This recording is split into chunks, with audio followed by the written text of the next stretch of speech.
termasuk nulis kitab ini diperhatiin sama agama. Bismillahirrahmanirrahim. Tapi kadang-kadang ada orang,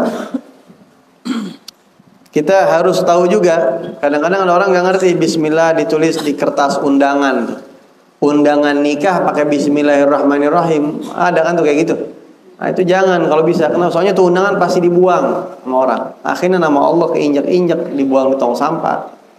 Jangan. Kalau yang kira-kira bakalan dihormatin, jangan ditulis Bismillah. Ini kayak apa? Kalau yang kira-kira bakal dibuang, jangan ditulis Bismillahirrahmanirrahim.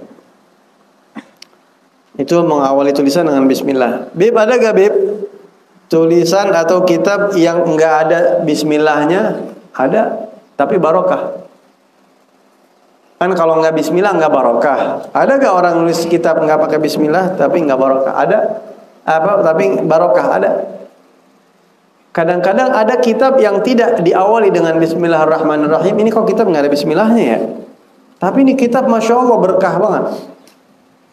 Sampai kemana-mana nyampe. Ya. Bahkan kalau anak nggak salah, anak pernah baca keterangan itu Sahih Bukhari. Imam Bukhari tidak mengawali dengan Bismillah di kitabnya, tulisannya. Ya. Tapi kitab Sahih Bukhari siapa yang nggak kenal? Ya mungkin kalau sekarang udah dicetak, ada kata pengantar dari penerbit ya dipakai Bismillah. Kok bisa begitu? Kata ulama, yang bikin jadi kunci berkah itu bukan tulisannya tapi bacanya. Mungkin ada orang nulis kitab enggak dengan Bismillah, tapi ketika mengawali kitabnya dia Bismillah, itu lebih paten. Justru itu yang lebih hebat. Ya, minta pertolongan sama Allah. Bahkan Imam Bukhari ini enggak sembarangan nulis kitab hadis pakai istikharah, bukan Bismillah lagi, bukan cuma Bismillah doang. Dengan istikharah, dengan memohon munajat kepada Allah Subhanahu Wa Taala. Nah itu jelas. Jadi kalau ente nemu kitab yang enggak ada Bismillahnya, husnudzon. Ini pasti ini pengarang kitabnya mengawalinya dengan Bismillah, qiraatan, bacaan, dibaca Bismillahirrahmanirrahim. Tulis tuh. Orang dulu penulis kitab itu enggak sembarangan. Mereka wudu dulu, madhab kiblat, Bismillahirrahmanirrahim. Bahkan ada yang istikharah dulu sampai ketemu Rasulullah dulu bahkan. Al-Imam Al-Bukhari menulis salah satu kitabnya Al-Adabul Mufrad kalau nggak salah, itu di magamnya Rasulullah. Nulisnya di magam Rasulullah sampai tuntas. Ya, makanya barakah orang-orang dulu tuh, Masya Allah. Karena ta'alluqnya sama Nabi Muhammad sangat luar biasa. Bahkan ada ulama seperti Al-Habib Abdullah bin Alawi Al-Haddad, atau juga kalau nggak salah Al-Imam Al-Ghazali, atau ulama yang lain.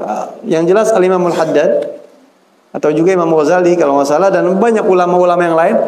Mereka itu ketika menulis kitab nih, ya ditulis nih seperti Imam Haddad ketika nulis kitab, pembahasan tentang ini hukumnya begini, dianjurkan bla bla bla, sebagaimana sabda Rasulullah, berhenti dulu. Kalau mau nulis hadis Nabi Muhammad kita berhenti dulu, sholat 2 rakaat, sholat hajat, minta hajat sama Allah, ada hajat sama Allah. Hajatnya apa? Pengen ketemu langsung sama Rasulullah. Di sholat hajat dulu 2 rakaat, punya hajat, pengen ketemu langsung sama Nabi Muhammad. Mau ngapain ketemu Nabi Muhammad?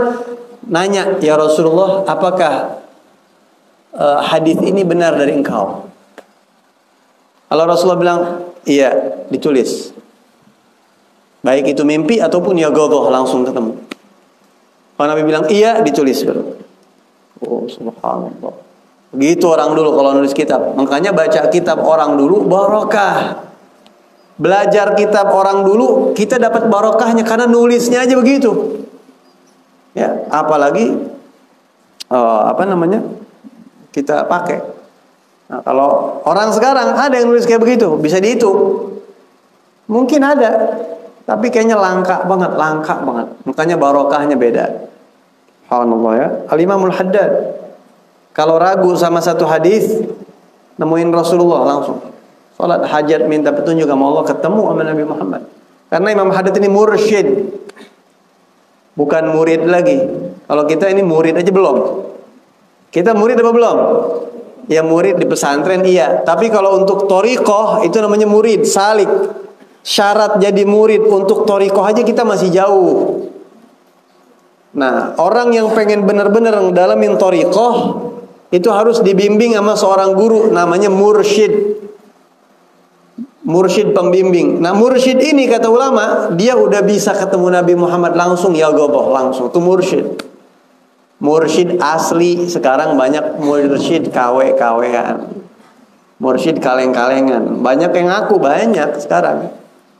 Tapi nggak ngejalanin perintah Allah, nggak takwa sama Allah. Katanya mursyid, tapi takwanya sama Allah nggak ada. Berani nentang hukum Allah Subhanahu wa taala. Na'udzubillahi min dzalik. Kalau mursyid yang asli ketemu Rasulullah langsung. Begitu. Seperti Al-Imam Al-Habib Abdullah bin Alawi Al-Haddad radhiyallahu anhu. Itu alasan kenapa ditulis Bismillahirrahmanirrahim. Kemudian sekarang kita akan bahas hukum baca bismillah. Ada berapa hukumnya baca bismillah? Kalau santri yang lama udah sering dengar pembahasannya. Tapi buat santri yang baru atau buat yang lama ngulangin. Membaca bismillahirrahmanirrahim hukumnya ada 5. Yang pertama apa hukumnya? Wajib. Kalau enggak baca bismillah dosa. Kapan kita wajib baca bismillah? Ketika membaca suratul Fatihah di dalam sholat. Ketika membaca suratul Fatihah di dalam sholat itu wajib baca Bismillahirrahmanirrahim. Kenapa wajib? Karena Bismillah adalah ayat pertama dari suratul Fatihah. Kalau nggak dibaca berarti harusnya 7 ayat jadi 6 ayat. Berarti Fatihahnya kurang. Kalau Fatihahnya kurang, sholatnya sah apa kagak? Kagak sah. Maka sama aja dia sengaja ninggalin sholat yang benar. Sama aja dia nggak sholat sengaja. Maka dosa. Ya. Nah itu yang pertama, wajib baca Bismillahirrahmanirrahim. Walaupun ulama khilaf, tapi kita madhab Syafi'i, Imam Syafi'i mengatakan wajib. Bismillah adalah ayat pertama suratul Fatihah. Surat Fatihah 7 ayat. Sepakat semua ulama 7 ayat. Bismillahirrahmanirrahim. Alhamdulillahi rabbil alamin. Ar-Rahmanir-Rahim. Maliki yaumiddin. Iyyaka na'budu wa iyyaka nasta'in. Ihdinas siratal mustaqim. Siratal ladzina an'amta 'alaihim ghairil maghdubi 'alaihim waladdallin. Itu 7 ayat. Dari siratal ladzina sampai akhir itu satu ayat tuh. Begitu. Tapi ulama yang mengatakan bismillah bukan ayat pertama, kan ada, kita hargain pendapat mereka. Seperti siapa? Imam Abu Hanifah. Ya, seperti Imam Malik. Yang khususnya Imam Abu Hanifah, itu mereka mengatakan bismillah bukan ayat pertama. Kita hargain pendapat-pendapat ulama dan mereka juga ahlus sunnah wal jamaah, akidahnya sama, cuma pendapat fikihnya aja. Kan katanya Fatihah 7 ayat. Kalau bismillahnya nggak termasuk gimana? Alhamdulillahi rabbil alamin, arrahmanir rahim, maliki yaumiddin, iyyaka na'budu wa iyyaka nasta'in, ihdinas siratal mustaqim, siratal ladzina an'amta 'alaihim, ghairil maghdubi 'alaihim waladdallin. Begitu, di situ tuh pisahnya. Begitu. Makanya baiknya itu baca siratal ladzina an'amta 'alaihim satu napas sampai habis. Kalau ente sanggup. Kalau napas ente ngap-ngapan, paling kagak siratal ladzina an'amta 'alaihim, di situ ngambil berhentinya paling kagak. Ghairil maghdubi 'alaihim waladdallin. Jangan sampai siratal ladzina an'amta 'alaihim ghairil maghdubi 'alaihim, berhenti di situ. Jangan begitu. Salah kalau begitu. Bagusnya itu dari siratal satu napas. Jadi Al-Fatihah 7 ayat, sepakat semua ulama. Imam Syafi'i mengatakan ayat pertama itu Al-Fatihah Bismillahirrahmanirrahim. Makanya kalau nggak baca bismillah berarti kurang ayatnya. Kalau kurang ayatnya kagak sah sholatnya. Begitu. Apa dalilnya? Kata siapa bismillah ayat pertama? Kan kadang-kadang ada yang nggak baca. Kayak nggak baca nggak apa-apa. Mungkin dia bacanya pelan. Nah, yang baca kencang itu banyak keterangan dalilnya. Di antaranya hadis dari istri Rasulullah SAW yang bernama Ummu Salamah, Sayyidatuna Ummu Salamah radhiyallahu anha. Inni sami'tu Rasulullah sallallahu alaihi wasallam yajharu bi bismillahirrahmanirrahim. Saya ngedengar langsung Nabi Muhammad kalau salat baca Al-Fatihah mengencangkan, mengeraskan suara Bismillahirrahmanirrahim, Alhamdulillahirabbil alamin, dikencengin suaranya. Ya. Bahkan Abu Hurairah radhiyallahu an, sahabat Nabi, Sayyidina Abu Hurairah radhiyallahu an, sahabat Rasulullah sallallahu alaihi wasallam, beliau ini tinggalnya di masjid, 5 waktu salat di masjid sama Rasulullah. Beliau bahkan mengatakan, wallahi inni la ashbahakum bi Rasulillah sallallahu alaihi wasallam salatan, demi Allah saya adalah orang yang paling mirip salatnya sama Rasulullah di antara kalian. Wa inni sami'tuhu yajharu bi bismillahirrahmanirrahim atau kama ruwiya anhu. Dan saya mendengar Nabi Muhammad baca bismillahirrahmanirrahim, alhamdulillahirabbil alamin, begitu. Jadi banyak riwayat hadis yang mengatakan bahwa Rasulullah sallallahu alaihi wasallam mengawali bismillahirrahmanirrahim dengan suara kencang. Bismillahirrahmanirrahim. Ya, itu keterangan hadisnya. Tapi kalau seandainya surat selain Al-Fatihah, apakah Bismillahirrahmanirrahim itu ayat pertama?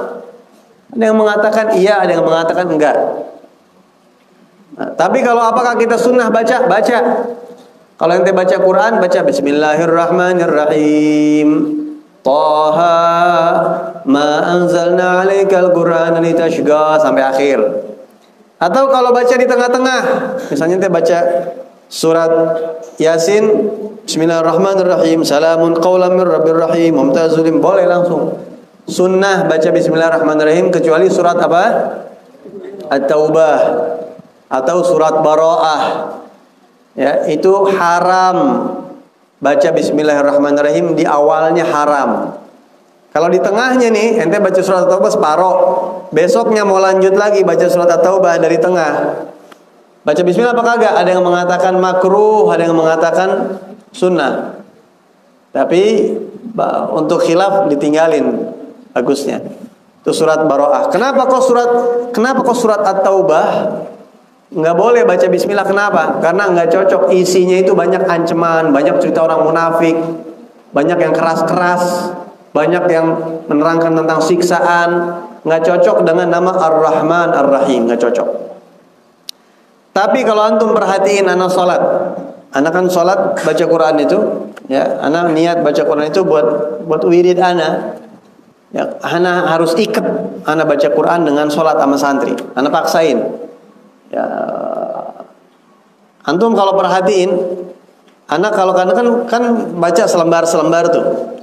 Kalau awal surat baca gak anak bismillah kira-kira? Perhatiin gak? Anak baca bismillah, anak baca gak? Enggak. Al-Habib Abdurrahman Al-Masyhur mengatakan kebiasaan para salafus soleh dan orang-orang yang saya alamin, beliau ini pengarang kitab Bughyatul Mustarsyidin. Mereka kalau mulai baca Quran dari tengah surat, mereka enggak baca bismillah. Nah, kayak anak tuh, waladhdallin amin. Langsung anak baca misalnya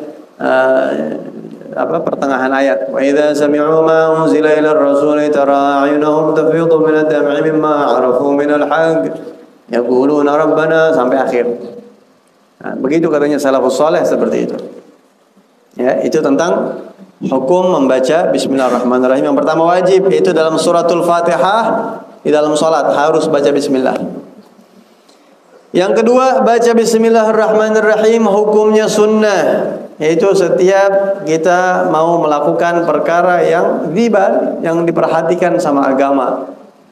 Ya, jelas itu ya, mau makan, mau tidur, mau ngapain aja, mau naik kendaraan. Yang ketiga, baca bismillah hukumnya apa? Haram. Kapan haram? Kapan haram baca bismillah? Kalau mau maksiat. Haram kalau dia nggak tahu atau dia sengaja baca, bukan niat ngeledek. Tapi kalau baca bismillahirrahmanirrahim mau maksiat, niatnya ngeledek, bukan haram lagi tapi murtad, keluar dari agama. Makanya kalau mau bercanda jangan pakai ayat. Ayat itu jangan dijadiin buat bahan bercandaan. Ya, sesuatu yang diagungkan sama Allah jangan dijadiin bahan lucu-lucuan, ketawa-ketawaan, jangan. Bercanda silahkan. Ya, bahkan ada hadis menjelaskan di antara hamba Allah yang paling baik inna min khiyari ibadillah, sesungguhnya di antara hamba Allah yang paling baik, ya, gauman adalah satu kaum yadhakuna min sa'ati rahmatillah. Mereka itu ketawa karena merasa rahmat Allah luas. Sama orang asyik ketawa, tapi mereka nangis sendiri. Takut kepada Allah, mereka nangis sendirian di kamar. Sampai situ, nanti kita lanjutin insyaallah. Hukum bismillahirrahmanirrahim. Rabbana taqabbal minna innaka antas samiul alim wa tub alaina innaka antat tawwabur rahim. Sallallahu alaihi wa sallam Muhammadin nabiyil musallim. Alhamdulillah rabbil alamin.